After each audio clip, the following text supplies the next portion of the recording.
Hello everyone, this is Jason from Primetime Aquatics. I am super excited to bring you a product review. It is this.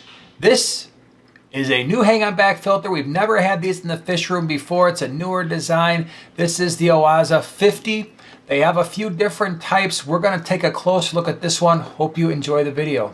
So this is the filter that we're going to be looking at today. This is more of an unboxing. Let's take a look at the features, get some initial impressions, and then in about 6-9 months, maybe a year, I'm going to do an updated review on the long-term reliability of this filter as I get more experience with it.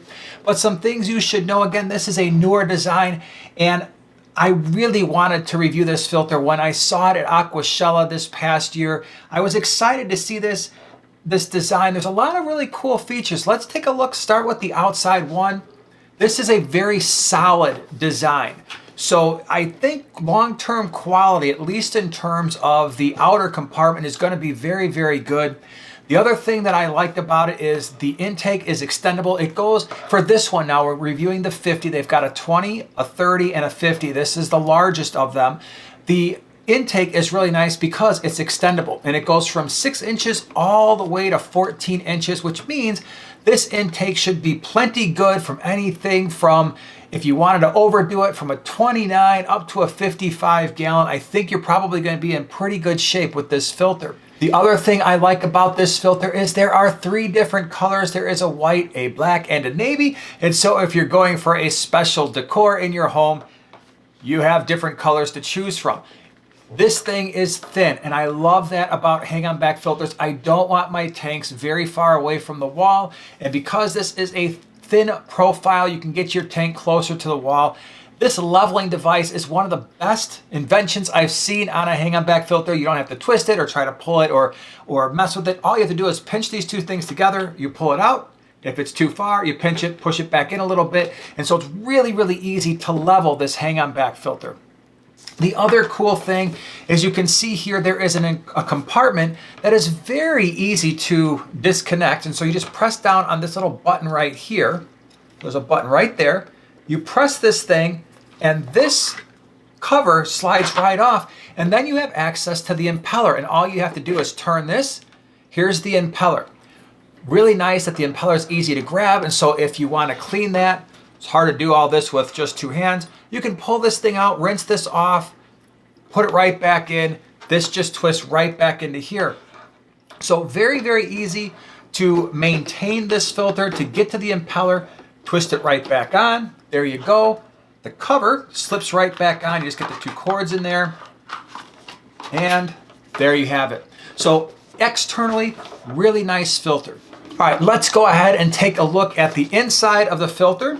So one thing, there is a maintenance tab here. So if the filter needs maintenance, this thing will pop up.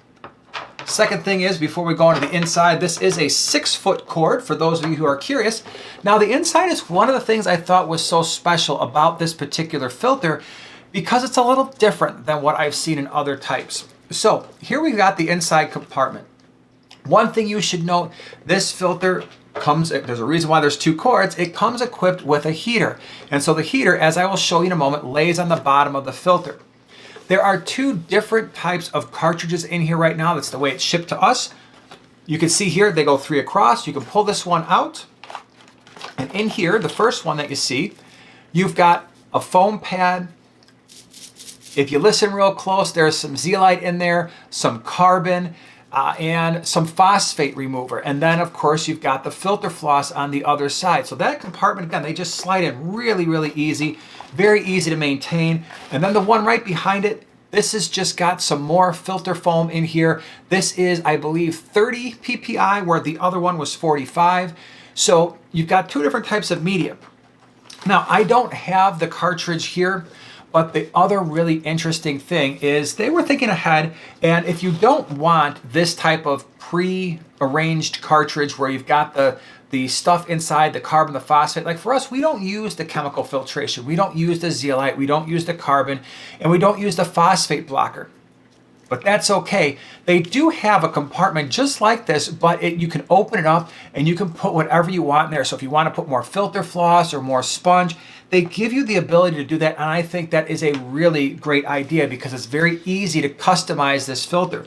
Now, if I pull these other compartments out, or these cartridges, you can see on the bottom down here, there is a heater. Now, one thing about the heater, this heater is not adjustable. So it's rated to heat the tank to around 78 to 79 degrees. And that's what you're gonna get. So you gotta keep that in mind if maybe you're gonna be keeping warmer water fish like discus or maybe even your German blue rams that like water a little bit warmer. This heater's probably not going to do it for you. Or if you had some type of ick outbreak and you wanted to raise the temperature to help treat that, again, you would need a second heater to really get those temperatures up. But for the most part, this is going to handle all of your tropical fish needs. All right, perhaps one of the most important features of a hang-on back filter is this knob right here. There is an adjustable flow. I find this to be a crucial feature in hang-on backs these days. If a hang-on back does not have an adjustable flow, it's probably not something I would consider long-term. This one does. I will show you how it works in a moment with actual water going through the filter when we take it downstairs in the fish room.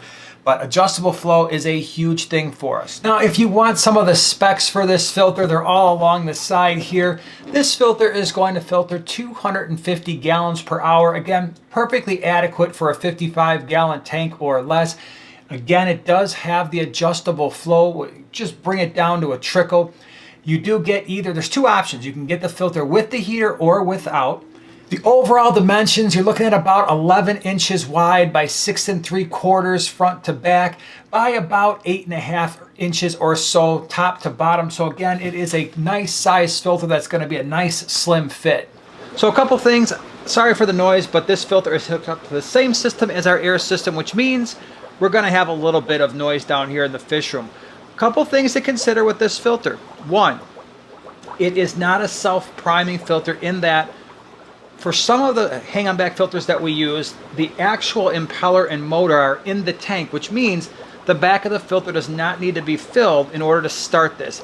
This filter runs an external motor, which means you're gonna have to fill up the back to get this thing to run, so just keep that in mind. Right now, and I'm sorry with all the extra noise in the fish room, this thing is extraordinarily quiet. So I don't hear anything but a little bit of water trickle. Now here we've got the dial that allows us to determine filter flow. I just turned it pretty much all the way down here. It is coming out at a slow trickle. As we open this up, we get a lot more water flow. So this thing is really kicking out a lot of water. This filter happens to be on our 50-gallon lowboy that houses all of our multi-shell dwellers, and its primary purpose on this tank over the next 6 to 9 months is going to be mechanical filtration. So I'm going to want to see basically how clear the water appears. We've got sponge filters in this tank that's going to take care of a lot of the biological stuff. So most likely what we're going to do as we move forward is fill this particular compartment, this filter compartment, with a lot of filter floss and just make sure that we're getting good mechanical filtration. Obviously the filter floss will house beneficial bacteria. The media, especially the media containers in the front, those sponges will stay in here. That will also house the beneficial bacteria. But so far this thing is running really well. All right, so what are my final thoughts, at least right now? Again, we will do a long-term update 6-9 months from now. We'll talk about how it's running. We'll look at any advantages, disadvantages we've discovered since that time. You got quality construction. You've got a thin, slim build, which is going to make things easy. There's a lot of great features in terms of the customizability of the cartridges. You don't have to buy all the cartridges. You can get the empty ones, put your own stuff in there. This one came with a heater, which is pretty cool. You've got different sizes, the 20, the 30, the 50. So there should be pretty much a filter for almost every need. I will put their website down in the description below. It's not an affiliate link or anything like that. I do think it's a filter worth considering. If you want more information on filtration, check out the videos in the upper right and left hand corners, as well as the description below. Appreciate you being here, and we'll see you in the next one.